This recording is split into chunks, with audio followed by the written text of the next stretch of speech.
Let's dive in. Here I am in the middle of Oakshire, one of the 6 regions in our visually diverse open world. It's characterised by beautiful rolling hills and lush colourful foliage, inspired by the British countryside. There are settlements of different sizes throughout the world, each with their own population, traits and landmarks. Albion is full of variety. We can see one of those settlements up ahead. Silverbrook, a peaceful farming town and the largest settlement in Oakshire.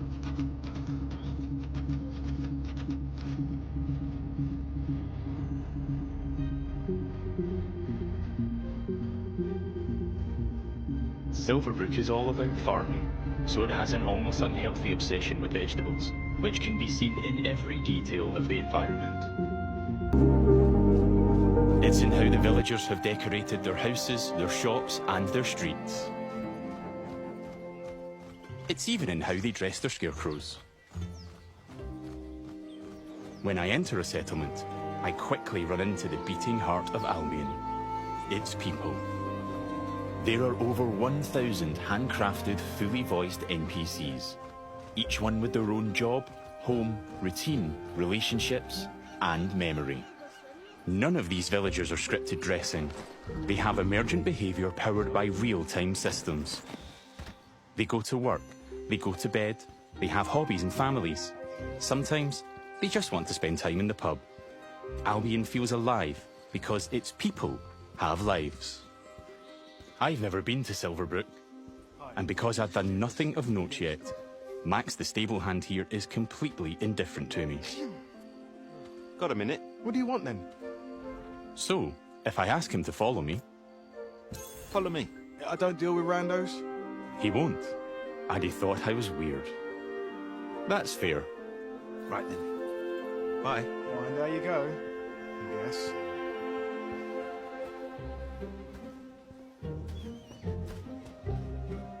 In the story, I'm here investigating if there's a connection between Isabel, the powerful red-cloaked hero I'm pursuing, and the strange magical incidents being reported in Silverbrook. I've heard something about giant vegetables and a hero called Arden, who lives nearby. Maybe they could help me find Isabel. And it seems there's a bit of a commotion in the town square. Let's see what's going on. Someone needs to tell this little brat what's what. Oh, Hero, can you do me a favour and get this bloody kid away from me? No! I won't let you kill Colin! Hero! You have to stop him. Look, kid, I'm a butcher, and Colin's just a pig. Do I need to spell it out? But I'm not like all the other pigs, am I, John? Oh, Look, I am not having this conversation with you again, Colin. Did I just understand that pig? Oh, yeah, the novelty wears off after a bit, trust me. Colin's special. Please. We can eat something else at the Silver Travel Feast. Well done. People are expecting a hog roast, kid, and I've been preparing this pig for ages. But I've only just learned to communicate. Who knows what else I could achieve?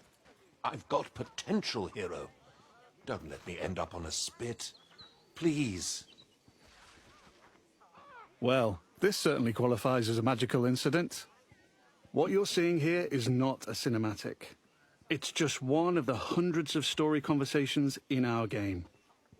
We have over 2 hours of high-quality, performance-captured cinematics, just like the ones you've seen in our trailers. But in these conversations, you'll make hundreds of branching dialogue choices that change what happens and how people feel about you. It's important to note that every choice has a consequence.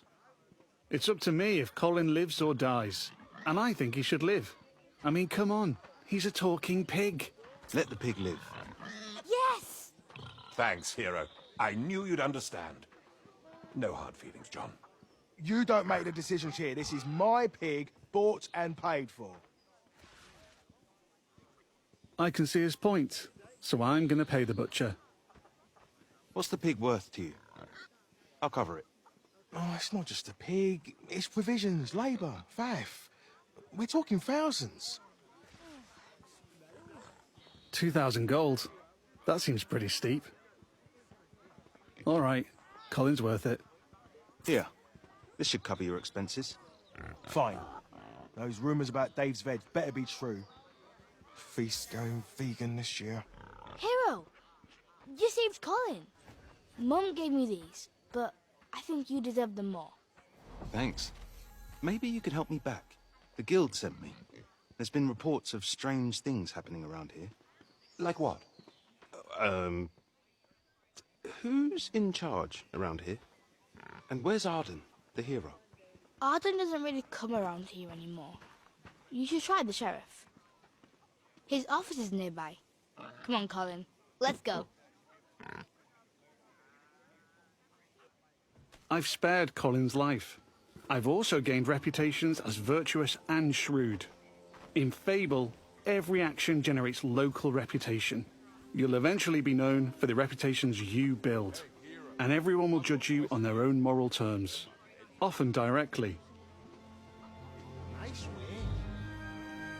And this is at the center of our complex, nuanced take on morality, evolving beyond just right and wrong.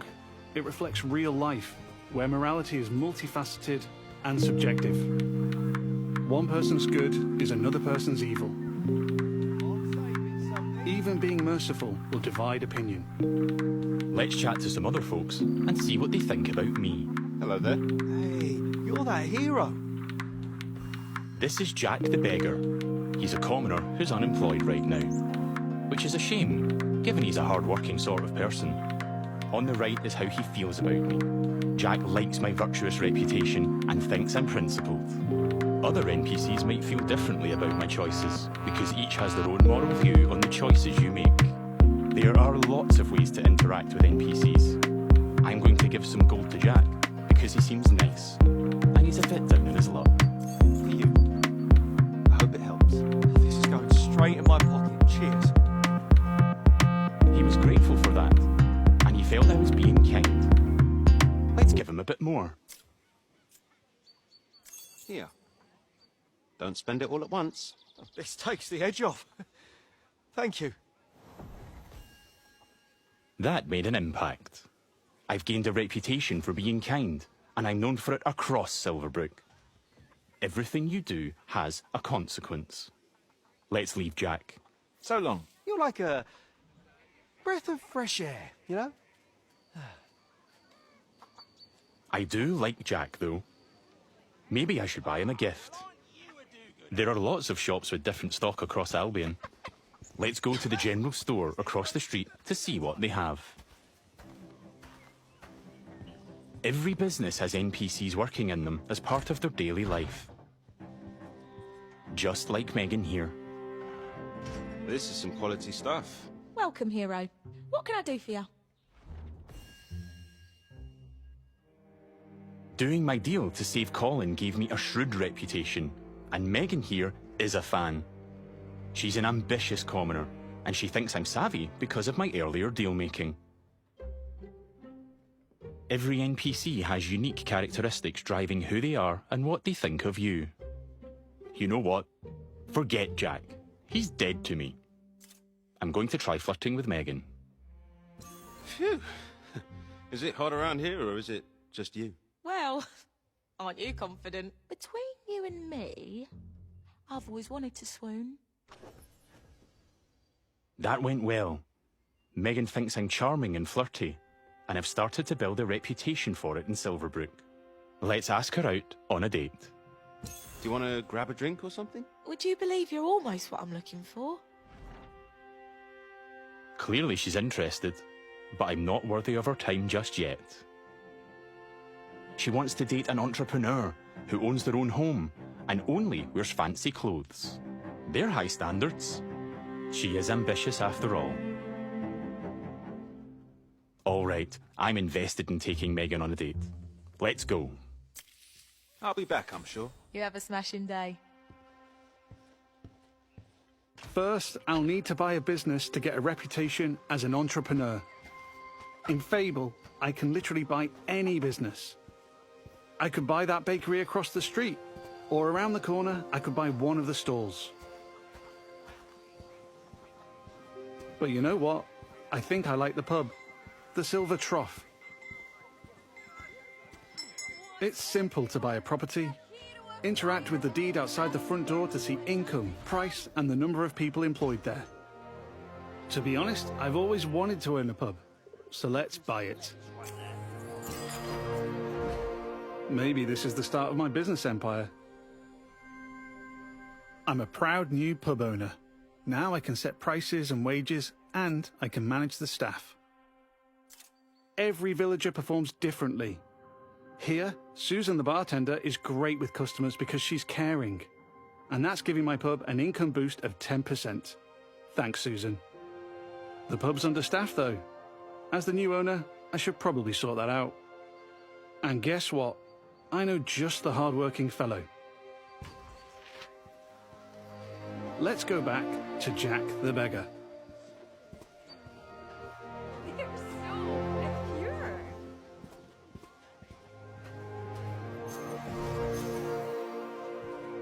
I've also gained reputations as an entrepreneur and as rich, because I bought the pub and it cost me a ton of gold.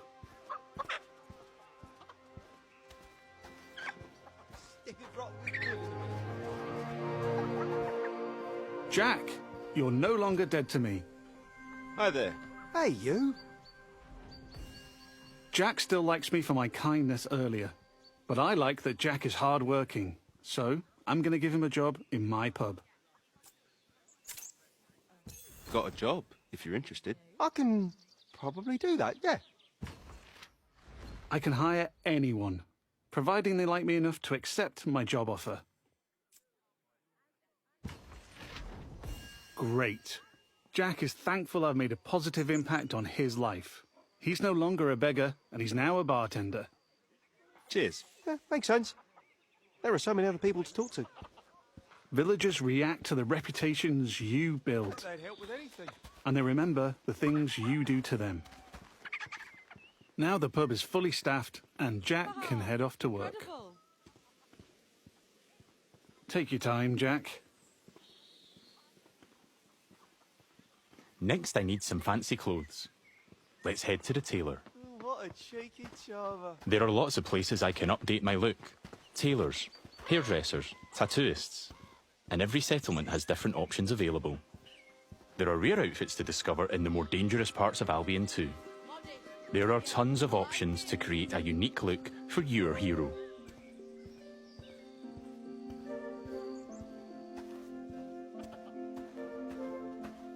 This place looks fancy. Let's head inside.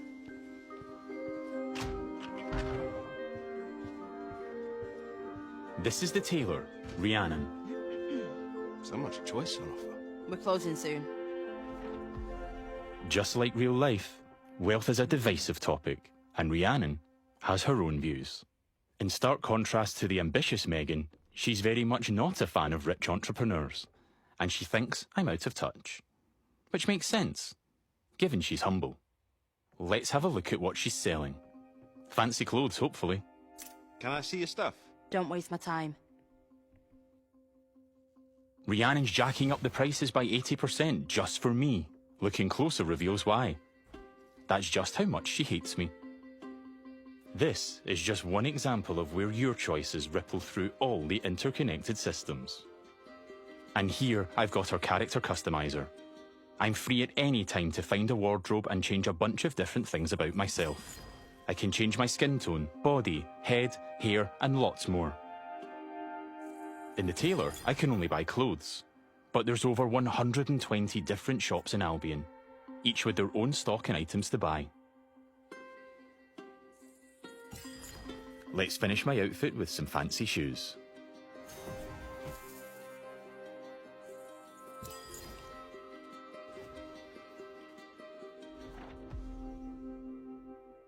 See you, Rhiannon. Take care. Yeah, alright. We don't get on, but it's been a pleasure. Now I'm really looking the part. Let's check on my relationship with Megan.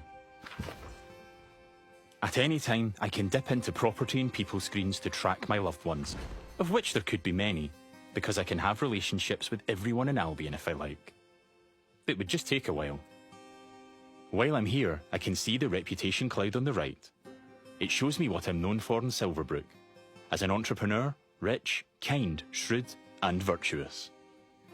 On a single moral scale, these reputations would be seen the same way, as absolutely good or evil. However, as we've seen with Megan and Rhiannon, Fable's morality reflects the complexity of judgment we see in the world today, where everyone has their own moral view. The last thing left for Megan is to own a home. I'm a bit short on cash though, seeing as I paid a fortune to save Colin and bought a pub. But since I've bought it, I've been earning passive income, so let's swing by to collect it. The people of Silverbrook all have their own nuanced, subjective view of who I am and what they think of me. But if I don't like my reputations in Silverbrook, I can pay the town crier to change them. I give them gold, a lot of gold, and they spread a new reputation for me. If you're rich enough, you can change what people think of you. Here I am at the Silver Trough, now under new management. Let's head inside and check in on our employees. There's Susan, my star bartender from earlier. Well, aren't you a do-gooder? Hey, you. Working hard? Just who I wanted to see. You. Oh, she fancies me because she thinks I'm compassionate. Sorry, Susan. I only have eyes for Megan. Keep at it. You and me, boss. You and me. Hey. And there's Jack. Let's say hi. How's it going? Just working. You know me. I knew you'd work out, Jack. He is a hard-working commoner after all. Keep up the good work. Farewell. See you, boss. Things seem to be ticking over in here, so I'll head downstairs to the income chest to collect my profits. Looking good. There's an income chest in every business I own and every property I live in. It means I don't have to go to each individual place, and I can collect all my income from any of them.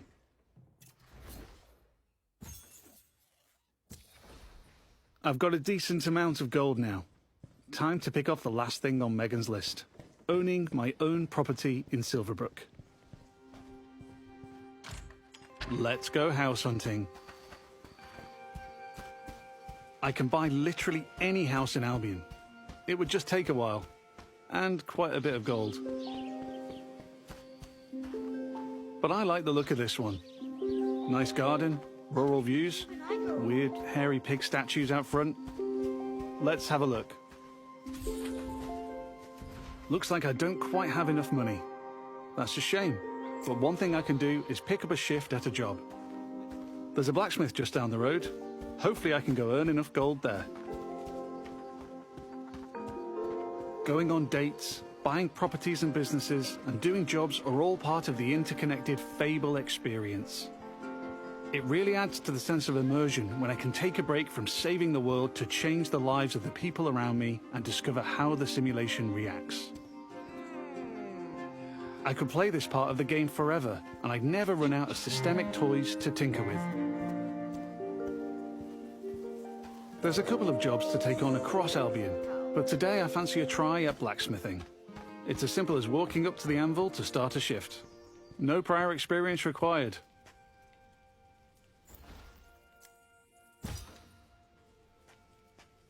In the interest of time, we've reduced the time limit here, but regardless, it's a classic case of risk versus reward.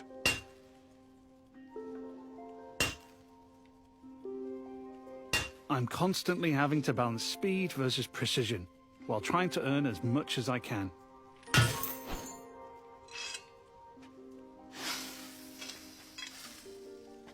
I need to hit all the hotspots to complete an item, but if I manage a perfect hit, just like that, I earn a multiplier on my gold.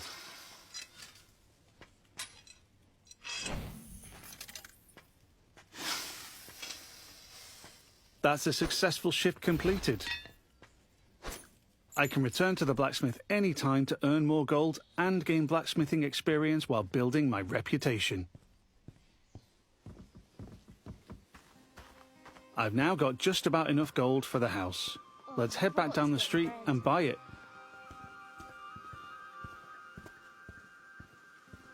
There are guards stationed in every settlement. They're always there to keep a watchful eye on the villagers, and probably 2 eyes on a hero. If I get caught committing crimes, I'll find myself in trouble with the law. And that will change what people think of me.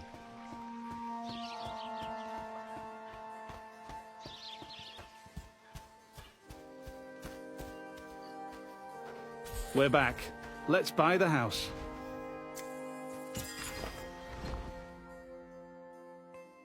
Now I'm the owner, I can hike up the rent or even make it free if I'm feeling charitable. I can manage my tenants too. I can let them stay and keep collecting the rental income, but I want to move in myself. Which gives me the choice to just chuck them out on the street or be nice and give them a bit of gold to leave. And if I chuck them out, that would cause me to be known as heartless. And I'm trying to be nice right now in case I ruin things with Megan.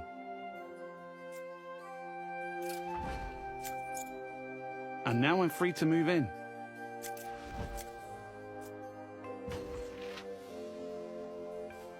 Let's look around. Home sweet home. I can buy any house in Albion.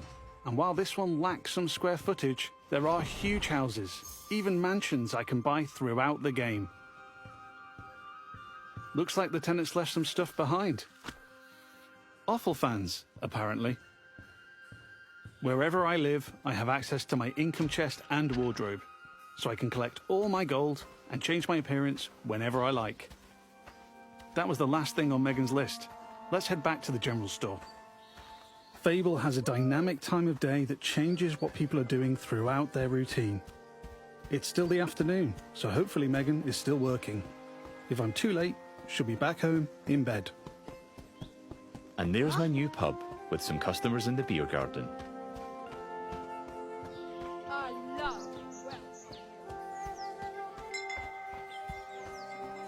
Now we're back at the general store. Let's find Megan.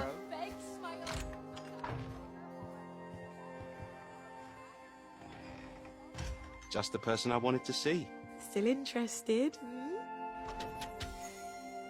I've ticked off all Megan's dating goals, so now my chances of romance are much improved. Let's ask her on a date again.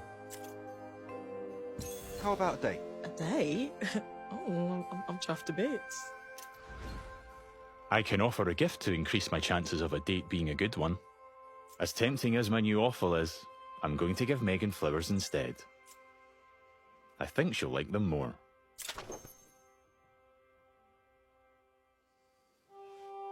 Here we are on a date at the Silver Trough. Hope I'm getting free drinks.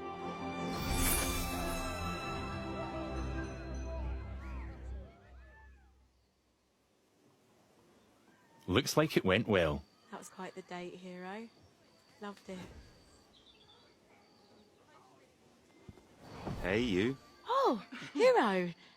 Yeah, that date was just brill. Megan found me quite charming. I'd like to make things official, so I'll ask her to be in a relationship with me. So what do you say? Ready for something more? And what a lovely couple we'll make. Whatever comes next, I'm with you. It's official. That's not the end, though. I could build this relationship a lot more. We could get married, which comes with its own set of goals. We could move into my house and start a family. And I can even hire her for one of my businesses. Things could go the other way too. I could break up with Megan, or divorce her in future. Or I might make choices that make her divorce me. There's lots of ways I could change her life. And she'll remember. But we've seen enough romance for now. Bye, Megan. I have to go. But you're welcome to watch me leave.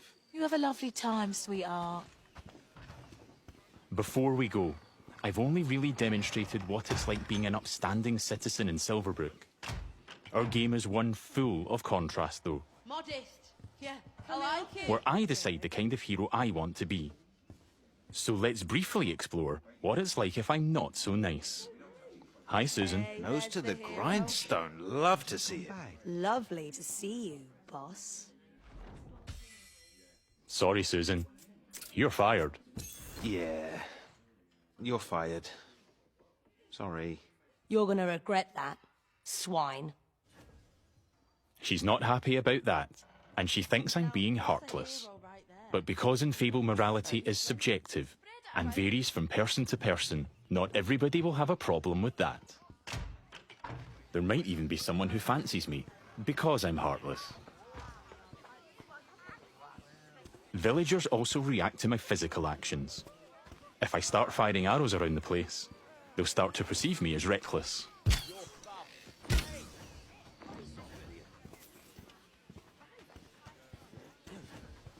I can even take pot shots at the locals if I want.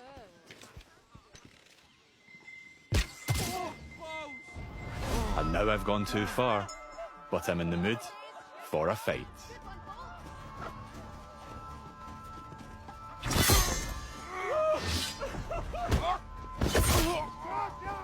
In Fable, you can express yourself with your own combat style, combining strength, skill, and will in style-weaving combat. You choose the weapons, skills, and abilities you want to use and blend them seamlessly together.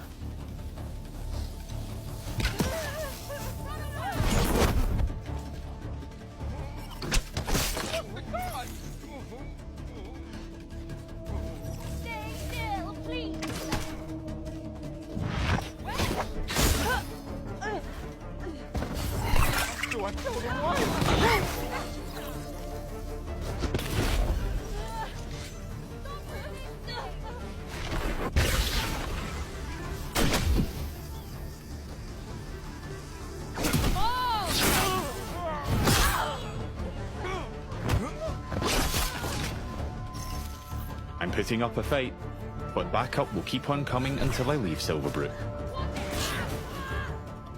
Peacefully or not. I think a tactical retreat is probably for the best. Now I have a bounty on my head which will grow with more crime. I can immediately pay it, or pay a reduced fine, if I spend long enough out of town. My reputations don't disappear with my bounty though. Once I'm known as a killer and a criminal, it'll stick with me until I put in the work to change what people think. Or until I've made an expensive visit to the town crier. Because the people in Albion remember what you do.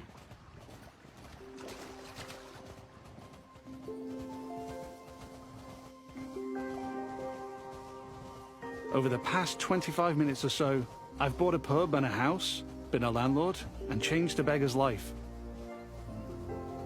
I've customized my look, saved a magic talking pig, fought the law, and I've built a relationship with just one of Albion's 1,000 handcrafted, fully voiced NPCs. And here's the reputation cloud again. I'm rich and charming because of my spending habits and my relationships. I'm also a criminal and a killer due to my reckless behavior and fighting with the guards. Yet, I'm shrewd for saving Colin and an entrepreneur because I bought the Silver Trough. I've built a complex, rich identity in Silverbrook, which the people there will react to through their own moral view. I'm not simply good or evil. I'm so much more than that. There are many more settlements across Albion to explore. My identity is mine to create in each one, and everyone will have their own perspective on what I do as I build an extraordinary life. Thanks for watching, and stay tuned for more in-depth Fable information as we move closer to our launch.